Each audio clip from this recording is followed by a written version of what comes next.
or even The Apprentice. I think The Celebrity Apprentice is starting back up, so you never know with that. I actually would love that one. I'm open-minded and would take up any challenge with open arms, and I probably wouldn't be very good at Survivor, but definitely give it a shot. I'm like totally scared of bugs, like a big But mouse. I don't know. I feel like Survivor is a little bit, I mean, I've obviously never been on either show, but I feel like in terms of what you went through with there being a social game and the physical aspect, and then also having to make sure you're keeping people in your alliance happy, that's very similar to... Strategically, yes, there is that element of overlap with Big Brother, but there's also that like survivalist side of it, which I love camping and hiking and all of that, but I don't know about this whole bikini 24 hours a day on TV thing. Ooh, like that's definitely one of my... That would be a major reservation. Like I would need a heck of a diet before that. But beyond that, like the whole survival, I mean, I just know it would be hard. I would try, and I would give it my best effort. But I don't know how much of a favorite I would be in that one.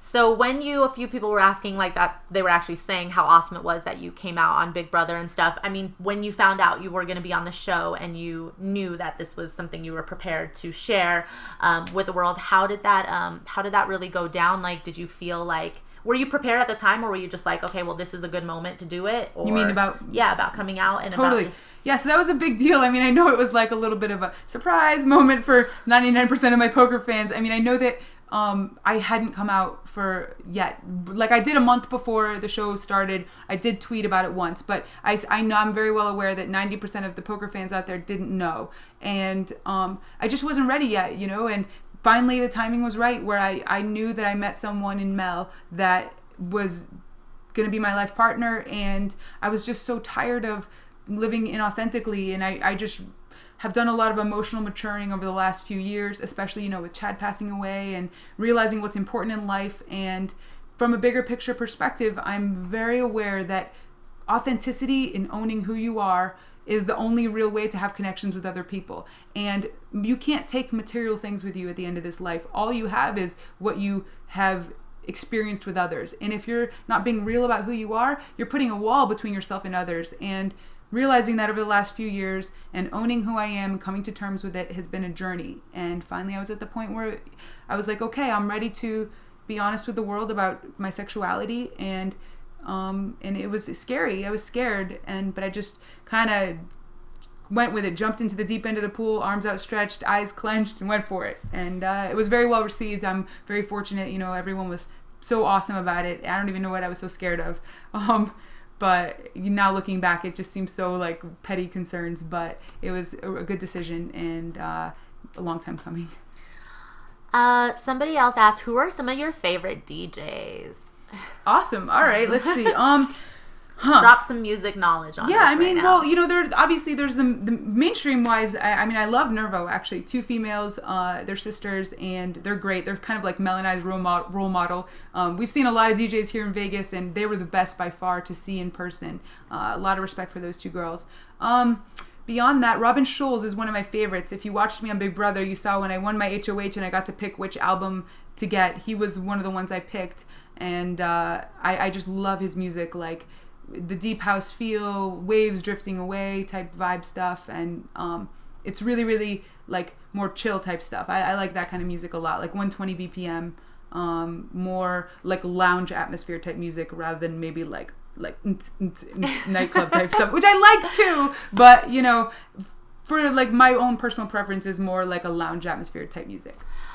Someone asked several times, what would your question have been for the final two if you had a chance to if I had asked Steve? Yes. My question was going to be, so Steve, I know that you've been a fan of the game for a long time, and I've noticed over the course of the game a lot of the ways you've modeled yourself after past successful Big Brother house guests. What would have been what do you think you've done this season that puts your own individual unique stamp on your game? What have you done that shows, what is Steve's unique spin on strategy? What have you done or brought to the Big Brother picture in terms of being a strategist?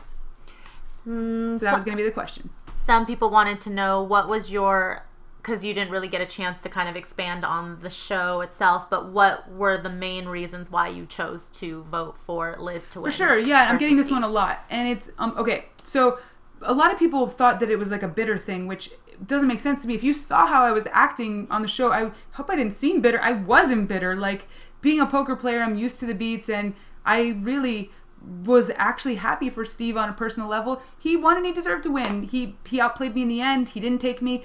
He got me. I was happy for him. And, money-wise, I would like to think I have a bigger picture perspective about what's important in life, that I didn't allow that to infiltrate my game player mindset. So game player mindset wise, why did I choose Liz? Well, two things. First of all, I had a deal with her. I had made a deal in the last 24 hours because I knew I would be fighting an uphill battle in the jury for votes. If I'd end up against Steve in the final two, I made a deal with Liz that if either of us found ourselves in the jury, we would vote for the other. Beyond that deal, I actually think Liz is highly underestimated. I think Steve came into the game as a Big Brother super fan and lifelong fan. So you would have expected maybe this level of game. There were times in the game, though, where he fell short from that, in my own personal opinion. And if it hadn't been for conversations with either myself or Johnny Mac, he would have made some critical mistakes in the game. Not to mention, he got to Final 3 in a situation where he had to win. If he didn't win, he wasn't going to Final 2. Liz, on the other hand, got to Final 3 in a situation where she didn't even need to win the final HOH to get to finals. If Steve had won, he was going to take her. If I had won, I was going to take her. And if she won, she obviously would have taken herself. That's just one small example of the many things that Liz did and didn't get credit for strategically. Now, she came into the game basically recruited for being a twin. And so you would have expected this level and consistently over the course of the game performed higher than that, in my own personal opinion. I played a not long 98 days and earned the right to have my own opinion in the jury and my own vote. Obviously, most of the other people in the jury agreed with me, and Steve won. So congratulations to him on his win. But I stand by my vote, and it was 1,000% not a bitter vote. What game move by another player in the house shocked you the most in the game? Becky backdooring me, or not backdooring, replacement nominating me. It's technically not a backdoor. I've been informed. Putting me up on the block. I mean, the reason it's so shocking was A, she totally bold-faced lied to me like the night before, which was just like mean. You didn't need to so convincingly lie to me. Like, I gave her an out. I was like, listen, I understand you're friends with John. Like, are you going to put me up? And I was okay with it. I just was asking for a warning, basically. And she didn't give me that. So emotionally and personally, it shocked me.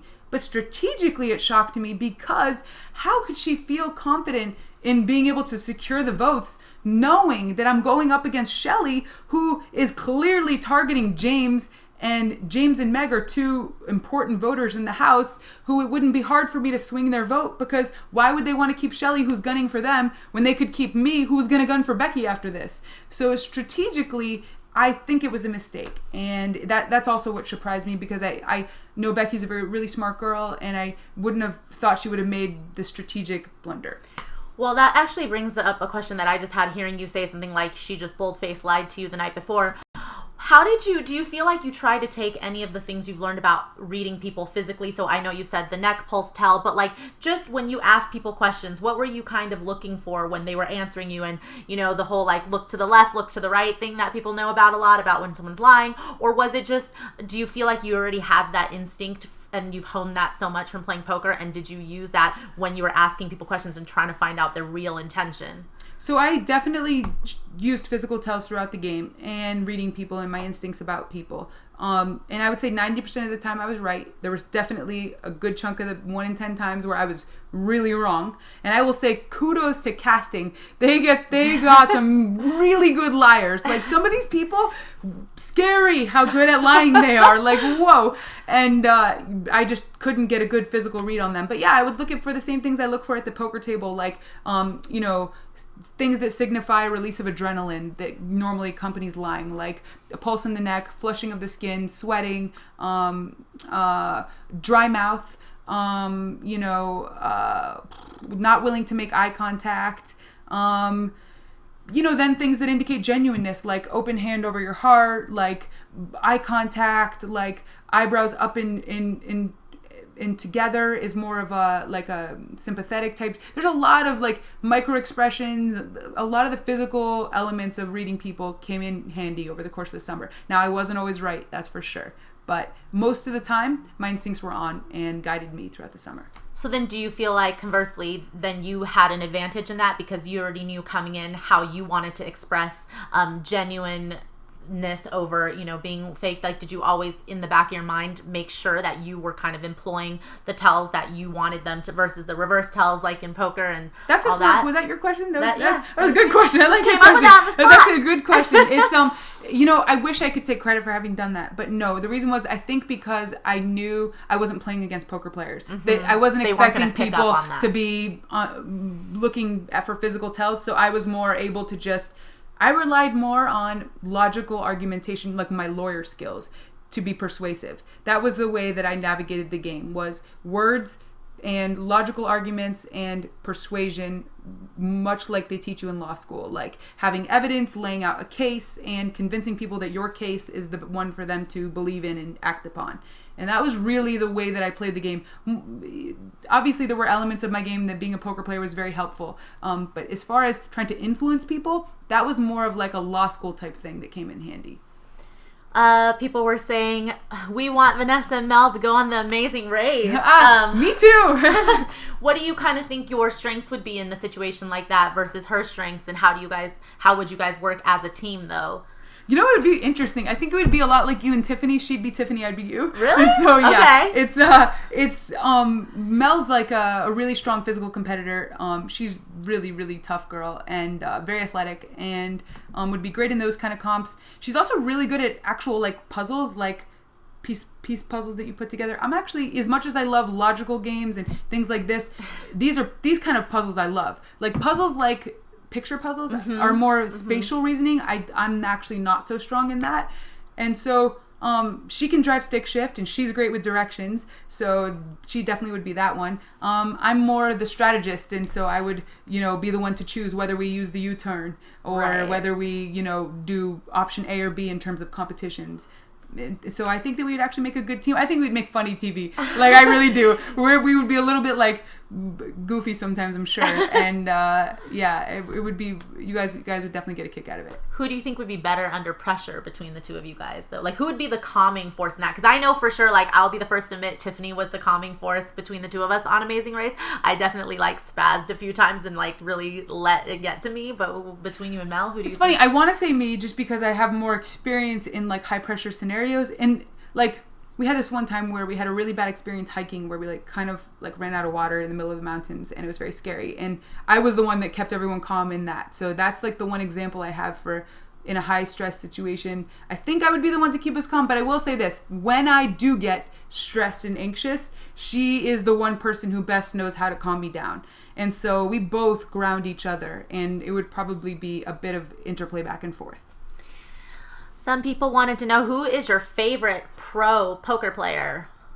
My favorite pro poker player? I'm not big on favorites per se, but I mean, you might like, wow, goodness, that's really tough. I mean, who do I have the most respect for their results? Probably as a woman, I'm going to have to go with Vanessa Rousso. I think that this girl just dominates. Like, whoa. It's like I just have to accept that I'm the number 2 Vanessa and will always be. Do you remember like how she would just kick my ass in everything? Like, do you remember when we had that summer and we even in the car racing, she beat me. She beats me at life. And so she even knew she was gay before me. Man. Like, for those of you guys who don't know, me, Vanessa Rousso, Vanessa Rousso, and Liv Marie actually lived in a house one summer. What was it? 2012. Yeah. Okay. And we had some good times, but yeah, for sure Vanessa Rousso showed her true hyper competitive. Like we all think we're very competitive in our real life and relative to all of our friends, but you guys have never seen somebody on Vanessa Rouso's level for sure. And it's not just that, it's just that this chick's good at everything. Like she's good at everything. She's very good at everything. And so anyways, she's had a world of success and I really look up to her as a poker player for sure, and as a woman. So I gotta give respect where respect is due. What about males then? As far as the guys, there's a lot of guys that I look up to in the poker world. Overall, I would say, this is tough. I mean, I really, really respect Daniel and Elke, and I'm friends with both of them. they're in terms of, and Jason Mercier, all three of them, have wonderful, unbelievable, out of this world results in longevity in an industry where there's a lot of like people who just have their good years, and then you don't hear from them again. These people have consistently been at the top of the charts. And beyond that, they're really cool guys and great representatives of the game. So I would have to go with those three. A lot of people are just saying really nice things to you. They all just want to say hi. They want to say you're their favorite Big Brother player ever.